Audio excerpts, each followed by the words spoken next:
Hey everyone, thank you for joining me on my Firewood processor walk-around video. Today I'm going to be doing a walk-around and sort of a tour of my Blockbuster 2220 Firewood processor. I bought the machine about a year ago, used, and it's a 2017 model, and now here it is 2020, so it's a 3-year-old machine, and I've had almost no issues with it. It's just been a really great machine to operate, and it's so fun and easy to use. So we'll get into the video, and I'm going to show you everything that I like about the machine, everything you need to know, and talk about the things that maybe I would improve. I'm going to start this video off right here at the Operators Compartment. This is where you would sit, of course, and operate the machine. You've got your levers and controls over on this side. Nice sliding window right over here, which leads right to the splitting chamber, giving you easy access to pieces if you need to reposition them before splitting. This little deck folds up for travel, and this machine has the operator's roof. That just keeps most of the rain and snow and sun, all the elements off you as you're operating. It's really a great addition to the machine. Also, you can see the lights up there. It has, I believe, 3 lights plus the option to put one on the end of the conveyor.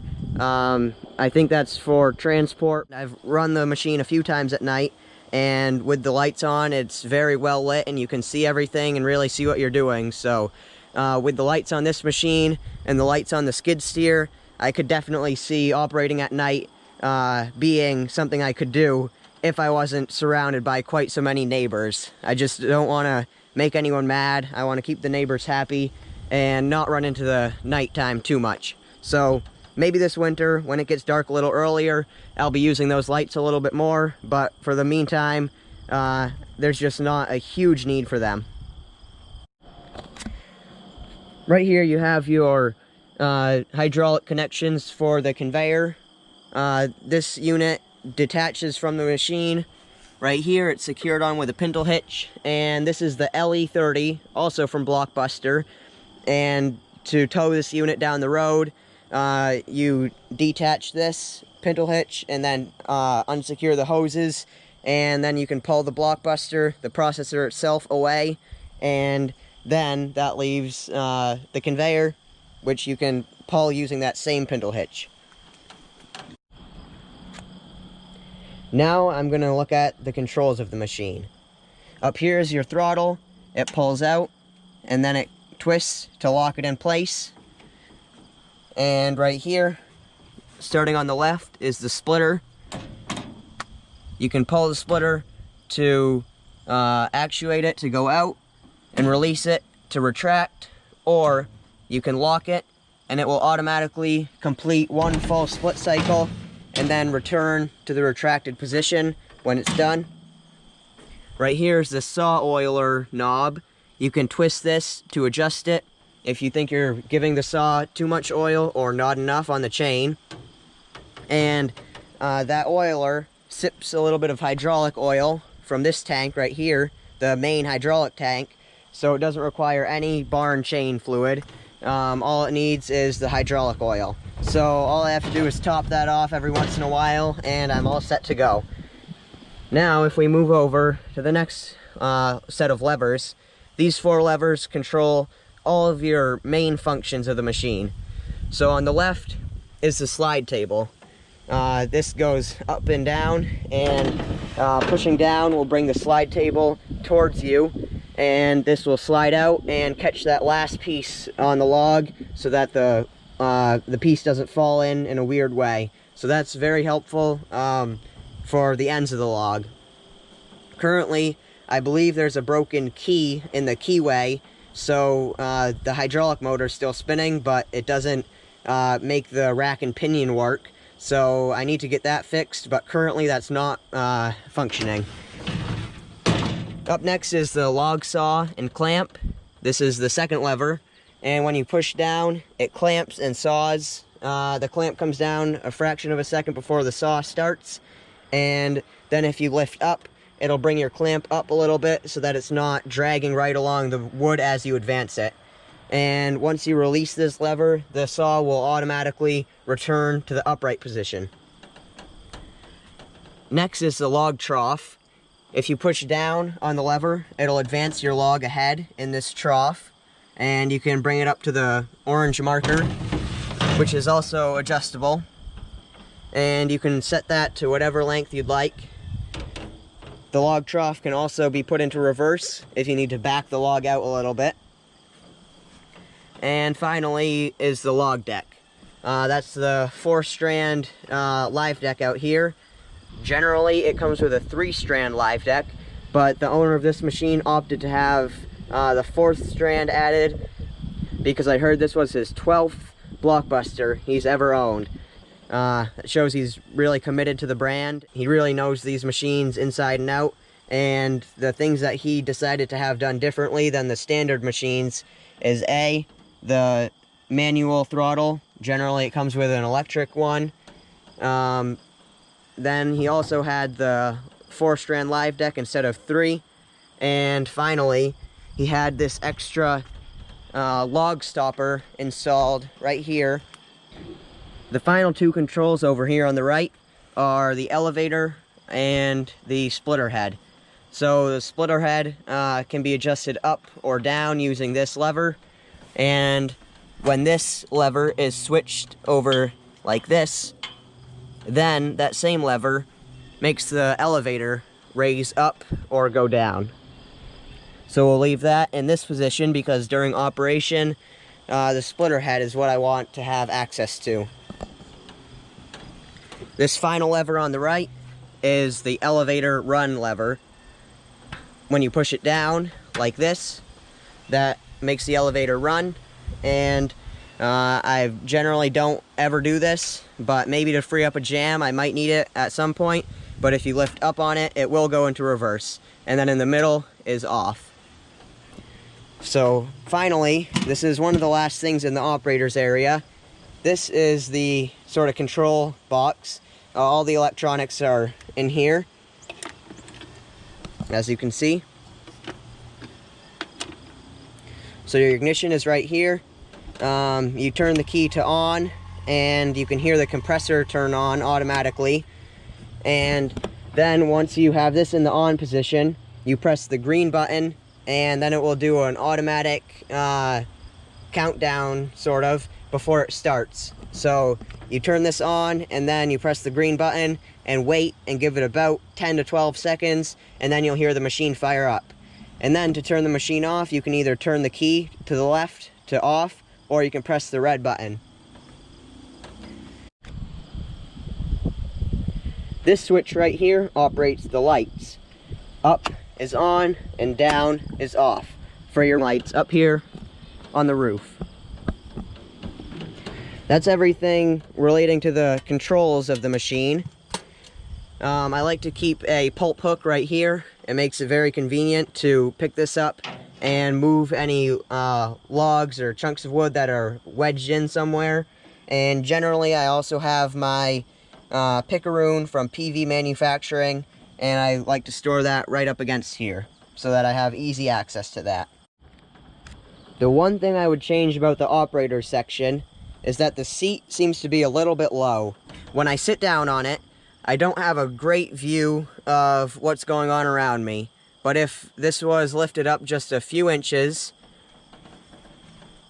then it gives me a much better view, and I can see down into the splitter chamber, I can see the log trough, and I can see the deck, and I just have a much better view all around me. So if there's one thing I would change, I would make this seat a little bit taller, and I may be able to figure out a way to do that, but that'll be in a future video. Moving on from the operator section, the first thing you come to is the hydraulic oil tank. That's this large box right here. I would need to check my manual to see how many gallons that is, but I'm sure you can find that information on the Blockbuster website. This oil tank has a temperature gauge right here. It also has lights for heading down the road. Now onto the 68 horsepower Kubota diesel engine. This engine has been amazing. I have had no problems with Kubota diesel engines. They're the best engines I've ever run. The Bobcat is also powered by a Kubota diesel. This one is 68 horsepower, and it has run beautifully. The one issue I have had is the battery seems to be draining, or something is a little bit funny with it. This is a almost brand new battery, and every time I go to start this up, if it has been sitting for more than a few days, it does have a little bit of trouble starting. So I'm not sure if there's a drain or what's going on with it, but I'm sure it's something pretty simple, and I'm just not picking up on it. Over here next to the battery is the air compressor. This compressor fills up the air tank, and that runs the log splitter retract. The benefit of having the retract being run off of air is that if you're retracting the pusher, then you can also be running other functions at the same time. So as your splitter retracts, you can also be advancing the next log and starting to cut it at the same time without any delay. So that's a very good benefit of this machine, and it just makes operating it so much more efficient. Over here on the left side, there's a toolbox, which can hold all your tools you'd ever need for running a firewood processor. Next to that is the diesel tank. I don't have the number in front of me on how many gallons that holds. This unit, including the conveyor, I believe is right around 9,000 pounds. This is the air tank that runs the retract on the splitter ram, and I believe the saw bar also. Every day you have to drain the liquid out of this air tank so that it doesn't build up and cause corrosion.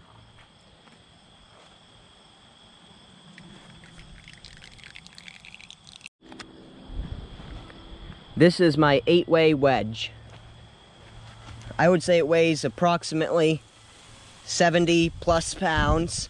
This cost me approximately $1,200, including shipping from Iowa here to Maine. Over on this side, you can see all the hydraulics of the saw and the slide table. You can also see the clamp from over here, which holds the log down during cutting so that it doesn't wiggle around and cause the chain to come off. Currently, I have the 4-way wedge in here, so you can do generally 4 to 14-inch wood on this wedge, and it'll make nice consistent pieces. It's completely adjustable hydraulically, and you can move it up and down as much as you wish, and it also has a convenient hole in the top, which would make it easy to lift the wedge out using a piece of equipment like a tractor or a skid steer. There's also a nice clean out grate right here just before the conveyor so that scraps of wood can fall through, and it reduces the amount of the little wood chips that are in with your load of firewood, which makes the customer happy to have cleaner wood. This could easily fill any dump truck or dump trailer you throw at it. I've never tested the maximum height on it, but this is only the 3rd level up out of 4, so it could go 1 level higher, and even in this position it's probably about 8 feet off the ground. So this conveyor is plenty big for any use you might have for it. The live deck on this processor folds up.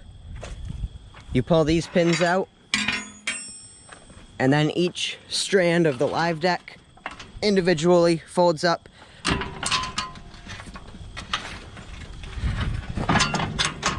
for transportation.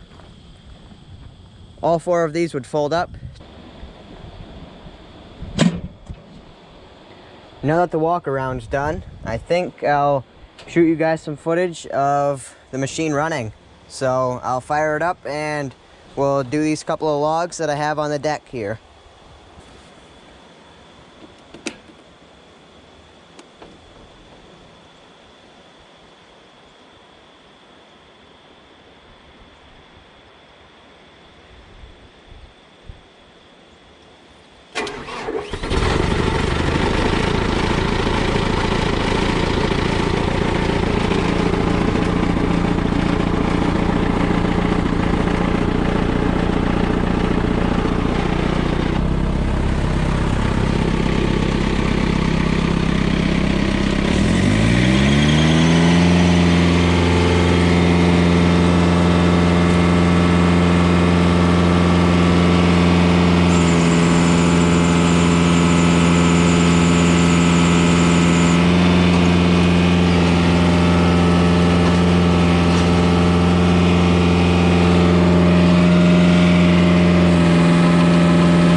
There we go. That was 2 red oak logs processed up in a couple minutes. Here's the result. There was a little bit of wood on the conveyor when we started, but not a huge amount. So we got a good little pile of wood there after just a couple minutes work and a couple of logs. Now for the question everyone is always asking me. How much does this unit cost? Brand new, back when this one was new. The prices have probably changed now, but back in 2017, or right around there, this unit would be about $62,000, including the processor, all the options on it, and the conveyor. I don't know how much extra it costs to get the extra live deck strand and this little log stopper here. Maybe a couple thousand extra for those items, because I didn't buy this new. I bought it used about a year ago. That would be about close to $50,000 for the processor, about $10,000 for the conveyor, and then a couple hundred for maybe $450 for the lights and $600 for the roof. And then a new wedge is $1,200 shipped here to Maine. So if you want to contact Blockbuster and look into getting a processor of your own, here's all their information. You can call them at 1-888-SPLITTER or check them out online at blockbuster-inc.com. They also have some videos on YouTube, so you can check those out as well. And I have a huge amount of videos about the Blockbuster on my channel here as well. So I'll put a link to that playlist with just Blockbuster videos somewhere up above. So thank you for watching this video. If you enjoyed it, please like, share, and leave a comment. And don't forget to subscribe if you haven't already. And I'll see you on the next one.